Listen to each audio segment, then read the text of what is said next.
आजची आपली रेसिपी आहे पनीर 65। आपण हॉटेलमध्ये वगैरे जेवायला गेल्यानंतर स्टार्टरमध्ये प्रथम ऑर्डर करतो पनीर क्रिस्पी, पनीर 65। तर ते घरी कसं बनवायचं ते पाहणार आहोत। अगदी साधी सोपी रेसिपी आहे। व्यवस्थित मी तुम्हाला समजावून सांगणार आहे कसं बनवायचं आहे, त्यामुळे एकदम रेस्टॉरंटसारखी टेस्ट तुमच्या पनीर 65ला येणार आहे। तर तुम्ही इथे बघू शकता किती छान असं एकदम टेक्स्चर आलेलं आणि चवीला तर अप्रतिम लागतं। तर एकदा नक्की बनवून बघा आणि रेसिपी आवडली तर चॅनलला लाईक्स, कमेंट आणि सबस्क्राईब करायला विसरू नका। तर आपल्याला इथे लागणार आहे पनीर। तर इथे मी 250 ग्राम पनीर घेतलेले आहे। आता हे पनीर आपल्याला मोठ्या क्यूबमध्ये कट करून घ्यायचं आहे। तर मी इथे बघा मोठे मोठे क्यूब्स कट करून घेते आणि पनीर फ्रेश असावं, त्यामुळे काय होतं आपलं पनीर 65 व्यवस्थित एकदम परफेक्ट होतं। तर इथे मी मोठ्या क्यूब्स बघा अशा मोठ्या प्रमाणात मोठ्या साईजच्या क्यूब्स मी कट करून घेतलेले आहेत। आता तुम्हाला छोट्या क्यूब्स करायचे असेल तर करू शकता, पण जसं आपण हॉटेलमध्ये असतं त्याप्रमाणे मी क्यूब्स बनवलेले आहे। आता याला थोडेसे आपण मसाले लावून घेणार आहोत। तर इथे मी थोडीशी काळी मिरी पावडर घेतलेली आहे, सोबतच थोडंसं लाल मिरची पावडर घेतलेली आपल्या घरामध्ये जे रेग्युलर आपण वापरतो ती। आणि इथे आपण कलरचा वापर नाही करणार आहोत, त्यासाठी मी घेतलेली आहे काश्मीरी लाल मिरची पावडर। यामुळे आपल्या पनीर 65ला मस्त रेस्टॉरंटसारखा कलर येणार आहे। तर फूड कलर न वापरता हे लाल मिरची पावडर वापरून बघा। सोबतच ना थोडंसं मी आलं लसूण किसून घेतलेलं आहे, पेस्टही तुम्ही वापरू शकता। चवीनुसार मीठ घालूया आणि सर्व साहित्य आपल्याला ना व्यवस्थित हे पनीरला लावून घ्यायचं आहे। तर चमच्याने किंवा हाताने तुम्ही लावून घेऊ शकता, पण व्यवस्थित लागणं खूप गरजेचं आहे। म्हणजे सर्व जो आपण यामध्ये मसाले वापरले आहेत त्याचा फ्लेवर पनीरमध्ये उतरला पाहिजे, त्यामुळे थोडा वेळ याला असं लावायचं आहे, व्यवस्थित लावून घ्यायचे। पाण्याचा अजिबात वापर करायचा नाही आपल्याला। जर यामध्ये पनीरला स्वतःहून सुट्टं मीठ लावलेलं आहे, त्यामुळे त्यामध्येच हे पनीर जे आहे मॅरिनेट होतं। आता आपल्याला याला रेस्टवरती वगैरे ठेवायचं नाही, लगेच यामध्ये आपण घालणार आहोत कॉर्नफ्लोअर। तर 1 चमचा मी कॉर्नफ्लोअर घेतलेला आहे आणि 1 चमचाच मैदा घेतलेला आहे। तर मैद्याऐवजी तुम्ही तांदळाचं पीठही घेऊ शकता किंवा मैदा आणि तांदळाचं पीठही घेऊ शकता, कॉर्नफ्लोअर नसेल तर। आणि हे आता व्यवस्थित आपल्याला पनीरला चांगलं कोट करून घ्यायचं। इथेही आपल्याला पाण्याचा वापर नाही करायचा, लक्षात ठेवा। तर हाताने किंवा असं बाऊल जो आहे वर खाली करून तुम्ही लावून घेऊ शकता, किंवा मग हातानेही तुम्ही असं व्यवस्थित याला चोळून घेऊ शकता। तर बघा मस्त असं कोट झालेलं आहे आता आपलं पनीर। तर मी थोडंसं हातानेही व्यवस्थित याला कोट करून घेते आणि ही जी उरलेली पीठ आहे त्याचाही आपण वापर करणार आहोत, ते वेस्ट होणार नाही। त्यामुळे असं पनीर आपण फ्राय करून घेणार आहोत। हे बघा मस्त असे क्यूब पूर्ण व्यवस्थित कोट झालेले आहे। तर तेल मी पॅनमध्ये गरम करत ठेवलेलं आहे आणि गरम तेलामध्ये मस्त हे पनीर आपल्याला कुरकुरीत होईपर्यंत तळून घ्यायचे। तर मध्यम गॅसवरती आपण हे पनीर तळून घेणार आहोत। तसं मी स्टेप बाय स्टेप सांगते, तसं तुम्ही करून बघा। तुम्हाला ही पनीर 65 बाहेरून मागवण्याची गरज पडणार नाही, घरच्या घरी अगदी व्यवस्थित तुम्ही बनवू शकता। तर एका साईडने आधी व्यवस्थित फ्राय होऊ द्या, नंतर आपण त्याला पलटून दुसऱ्या साईडने फ्राय करून घेऊ, किंवा तुम्ही डीप फ्रायही करू शकता। पण पनीर आपलं सॉफ्ट पाहिजे, जास्त हार्ड पनीर घ्यायचं नाही आहे। तर पनीर बघा मी व्यवस्थित सर्व बाजूने असं अलटून पलटून त्याला फ्राय करून घेते आणि गॅस एकदम मंद मीडियमवरती ठेवायचं, म्हणजे काय होईल, मीडियम आतून व्यवस्थित जे पनीर आहे आपलं मस्त फ्राय होईल। तर पनीरला बघू शकता मस्त अशी कोटिंग झाली, त्यामुळे लेअर कुरकुरीतपणाही छान येतो।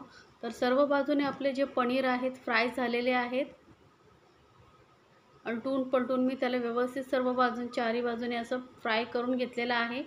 तर आता हे आपले पनीर आपण फ्राय झाल्यानंतर काढून घेणार आहोत, एखाद्या प्लेटमध्ये वगैरे काढून घ्यायचे आहेत आपण। तर ही रेसिपी जर तुम्हाला आवडली तर चॅनलला लाईक्स, कमेंट्स आणि सबस्क्राईब करायला विसरू नका। सोबतच बेल आयकॉनवरती क्लिक करा, म्हणजे माझ्या नवीन रेसिपीचे नोटिफिकेशन लगेचच तुमच्यापर्यंत पोहोचेल। तर हे पनीर आपले फ्राय झालेले आहेत, मी काढून घेते।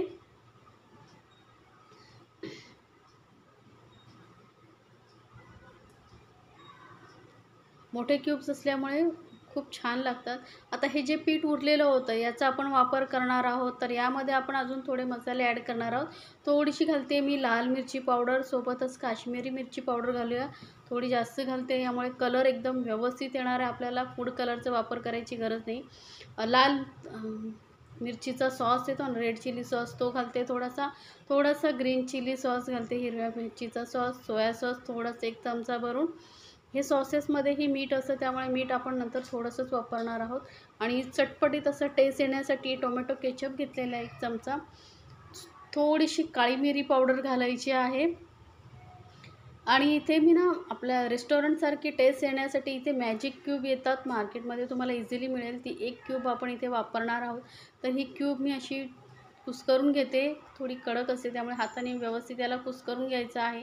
यामुळे काय होतं, ती तुम्हाला रेस्टॉरंटसारखीच टेस्ट येणार आहे पनीर 65ला. त्यामुळे ते क्यूब नक्की असे भेटली तर तुम्हाला वापरा. मीठ घालायचं आहे थोडंसं. आपण लक्षात ठेवा पनीरलाही मीठ लावलं होतं आणि ह्या सॉसेसमध्येही मीठ असतं, त्यामुळे मीठ घालताना थोडी काळजी घ्या. तर हे सर्व व्यवस्थित आपण मिक्स करून घेणार आहोत. याचा वापर आपण सॉस बनवण्यासाठी करणार आहोत, त्यामुळे ही आपल्याला एक्स्ट्रा अजून वरून कॉर्नफ्लोअर वगैरे घ्यायची गरज नाही, याचाच आपण वापर करणार आहोत. अजून यामध्ये थोडंसं पाणी घालूया, म्हणजे थोडीशी पातळ आपली ही पेस्ट करून घ्यायची आहे. तर आधी पाणी एकसाथ घालू नका, जर गरज वाटली तर थोडं तुम्ही पाणी घालू शकता. तर बघा हे इतपत भिजवून घेतल्यानंतर आपण वळूया गॅसकडे. तर गॅसवरती मी पॅन ठेवला आणि त्यामध्ये आपण जे पनीर फ्राय करण्यासाठी वापरलं होतं तेच घेतलं. यामध्ये लसूण घ्यायचं, थोडं लसूण जास्त प्रमाणात, थोडंसं आलं घेतलेलं आहे, तेही मी बारीक चिरून घ्यायचं आलं लसूण. आणि कांदा घेतलेला आहे, कांदाही बारीक चिरून घेतलेला आहे आपण. तर आता कांदाही मी घालून घेतलेला आहे आणि कांदा आणि लसूण आलं आपण तेलामध्ये चांगलं भाजून घेणार आहोत. हे सर्व साहित्य एकदम बारीक चिरून घ्यायचं आहे आपल्याला. तर कांदा लसूण आपण तेलामध्ये थोडा वेळ भाजून घेतल्यानंतर आणि गॅस एकदम हायवरती ठेवायचे आणि मोठ्या गॅसवरतीच आपल्याला हे सर्व परतून घ्यायचे. त्यामुळे काय होतं, त्याला एक स्मोकी फ्लेवर येतो, म्हणजे आपलं एकदम रेस्टॉरंटसारखीच टेस्ट येणार. त्यानंतर इथे सिमला मिरची मी मोठ्या क्यूबमध्ये कापून घेतलेली आहे, सोबतच कांदाही तसंच मोठ्या क्यूबमध्ये कापून घ्यायचा आहे. त्यामुळे दिसायला खूप सुंदर दिसतं आपलं पनीर 65. आता हेही आपण एकदम गॅस हाय फ्लेमवरती थोडा वेळच भाजून घेणार आहोत, जास्त नाही. यामध्ये ना असं क्रंच राहिला पाहिजे, त्यामुळे खायला मजा येते. तर हे बघा कांदा सिमला मिरची ही आपली इतर साहित्याबरोबर थोडा वेळ भाजली गेलेली आहे. क्रंच आहे त्यामुळे ओव्हर कुक आपल्याला करायचं नाही आहे. हे थोडं व्यवस्थित आपण एकदम हाय फ्लेमवरती परतल्यानंतर आपण जे सॉसेस मिक्स करून ठेवले होते पिठामध्ये ते घालून घ्यायचे आहेत. तर पूर्ण सॉसेस जे आहेत मी व्यवस्थित घालून घेते. आता इथे तुम्हाला असं वाटत असेल की तुम्हाला थोडीशी अशी ग्रेव्हीसारखं हवं असेल तर तुम्ही अजून यामध्ये पाणी ॲड करू शकता. पण मी थोडंसं असं ड्रायसारखं करते, त्यामुळे मी जास्त पाणी घातलेलं नाही आहे. तर हे लगेचच आपण यामध्ये पनीर जे आहे घालून घेणार आहोत, म्हणजे व्यवस्थित ते पनीरवरती कोट होईल. कारण गरम आहे त्यामुळे पटकन पाणी यातलं जिरलं जातं आणि हे घट्ट व्हायला लागतं. कॉर्नफ्लोअर वगैरे आहे त्यामुळे. तर आता ह्यावरती पनीरवरती छान असं कोटिंग येईपर्यंत आपण मिक्स करून घेणार आहोत. आता इथे गॅस एकदम मी मंदवरती केलेला आहे आणि मंद गॅसवरती आपण हे पनीर व्यवस्थित मिक्स करून घ्यायचं आहे. तर बघा मस्त असा इथे तुम्ही कांद्याची पातही वापरू शकता, स्प्रिंग ऑनियन. मी थोडंसं कोथिंबीर घालते आहे, तेव्हा तुम्हाला कांद्याची पात आवडत असेल तर वरून तुम्ही घालू शकता. किंवा कांदा आपण जेव्हा कांदा वगैरे भाजतो त्यावेळेस थोडे तुम्ही कांद्याची पात भाजू शकता त्याबरोबर आणि वरूनही थोडी टाकू शकता. तर हे गरमागरम असं आपलं पनीर 65 झालं आहे तयार. तर तुम्हाला ही रेसिपी कशी वाटली मला कमेंट्समध्ये सांगायला विसरू नका. सोबतच बेल आयकॉनवरती क्लिक करा, म्हणजे माझ्या नवीन रेसिपीची नोटिफिकेशन लगेचच तुमच्यापर्यंत पोहोचेल.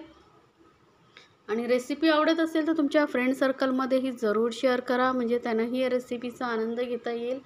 तर एन्जॉय करा मस्त असं गरम गरम क्रिस्पी पनीर 65.